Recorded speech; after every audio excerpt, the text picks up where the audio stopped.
ایک عجیب سی کہانی ہے نا؟ ایک طرف ملک کی معیشت شاید اپنی تاریخ کے سب سے مشکل دور سے گزر رہی ہے، اور دوسری طرف اسی ملک کا بینکنگ سیکٹر کامیابی کے جھنڈے گاڑ رہا ہے۔ یہ کیسے ہو سکتا ہے؟ یہ اتنا بڑا تضاد کیوں ہے؟ چلیں آج اسی معاملے کی تہہ تک پہنچتے ہیں۔ ذرا اس سلائیڈ کو دیکھیے۔ ایک طرف ہے انویڈیا، جو عالمی ٹیکنالوجی کی شاید سب سے بڑی کمپنی ہے۔ پچھلے 3 سالوں میں اس کا سٹاک 10 گنا بڑھا، اور اس کی وجہ بھی سمجھ آتی ہے، اے آئی نے پوری دنیا کو بدل کے رکھ دیا ہے۔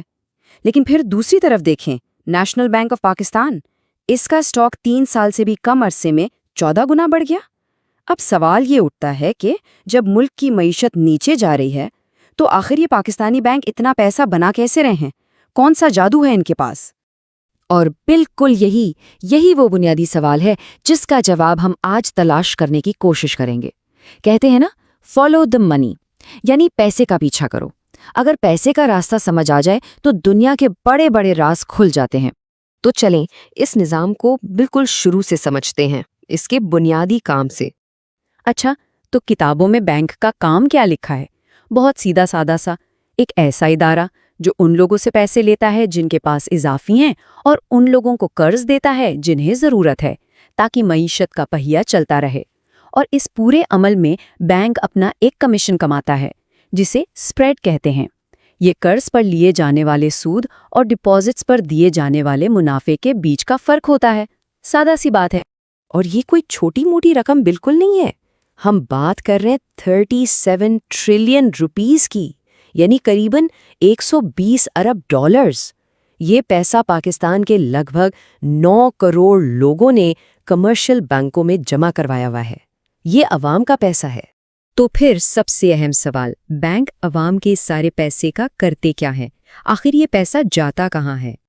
اور اس سلائیڈ پر جو جواب ہے وہ واقعی حیران کر دینے والا ہے۔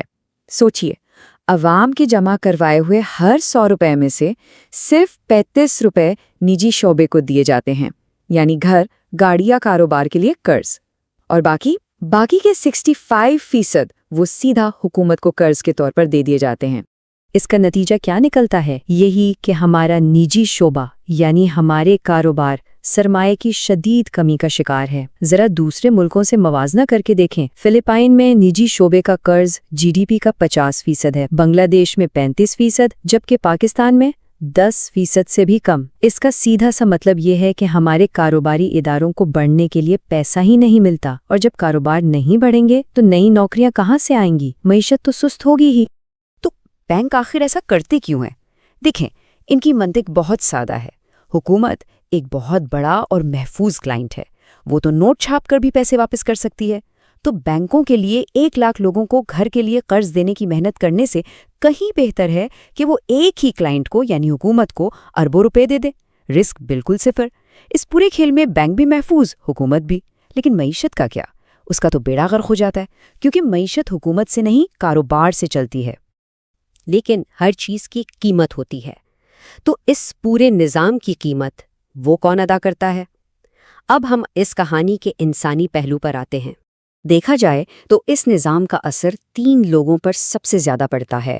پہلا، عام گاہک، دوسرا، بینک کا اپنا ملازم، اور تیسرا، وہ کاروباری شخص جسے اپنا کام بڑھانے کے لیے سرمایہ چاہیے۔ یہ ایک پاکستانی کاروباری شخصیت کی آپ بیتی ہے۔ وہ بتاتے ہیں کہ انہیں صاف صاف کہہ دیا گیا کہ ان کی کمپنی کو 10 ملین سے زیادہ کی فائنانسنگ نہیں مل سکتی جب تک وہ کوئی ریئل اسٹیٹ گروی نہ رکھوائیں۔ اس بات سے کوئی فرق نہیں پڑتا تھا کہ ان کا ٹریک ریکارڈ کتنا ہی اچھا کیوں نہ ہو، بینک چھوٹے کاروباروں کو قرض دینے میں دلچسپی ہی نہیں رکھتے۔ اور عام گاہک کے ساتھ کیا ہوتا ہے؟ یہ میر ناصر کی کہانی سنیے۔ وہ اپنا ہاؤسنگ لون ادا کرنے گئے تو ان کے ساتھ جو ہوا وہ ناقابل یقین ہے۔ ان کا کہنا ہے کہ 30 منٹ میں 3 بار ادائیگی کی رقم بدلی گئی۔ ایسا لگ رہا تھا جیسے ہیڈ آفس کو خود ہی نہیں پتا کہ صحیح رقم کیا ہے۔ وہ کہتے ہیں یہاں کچھ گڑبڑ ہے۔ اور یہ صرف میر ناصر کی کہانی نہیں ہے، اس بات کا ثبوت یہ نمبر ہے۔ صرف 2024 میں بینکنگ محتسب نے 30,000 شکایتوں پر کارروائی کی اور 1.6 ارب روپے بینکوں سے وصول کر کے صارفین کو واپس دلوائے۔ اس سے اندازہ لگایا جا سکتا ہے کہ یہ مسلک کتنا بڑا اور عام ہے۔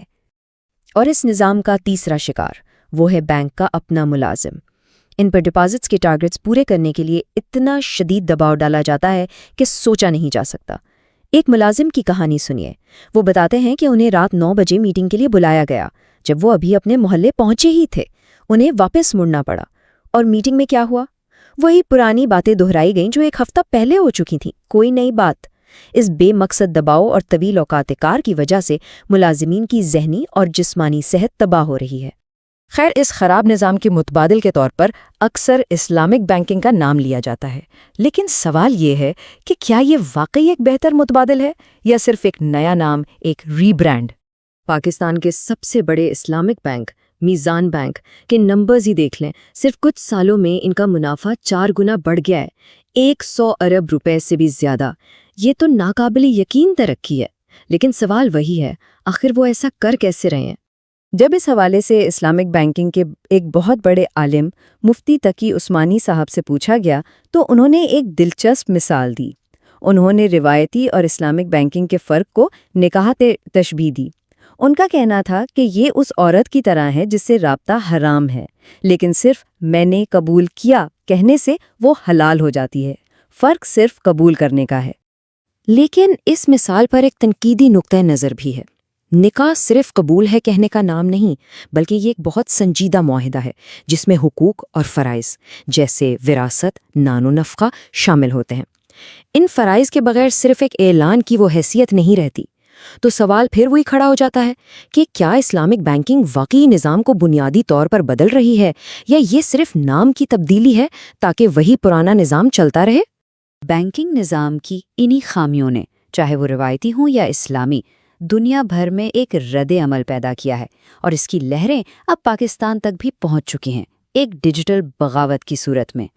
اس کہانی کی شروعات ہوتی ہے 2008 کے عالمی مالیاتی بحران سے، جب بڑے بڑے بینکوں کے لالچ نے پوری دنیا کی معیشت کو تباہ کر دیا۔ لیکن پھر کیا ہوا؟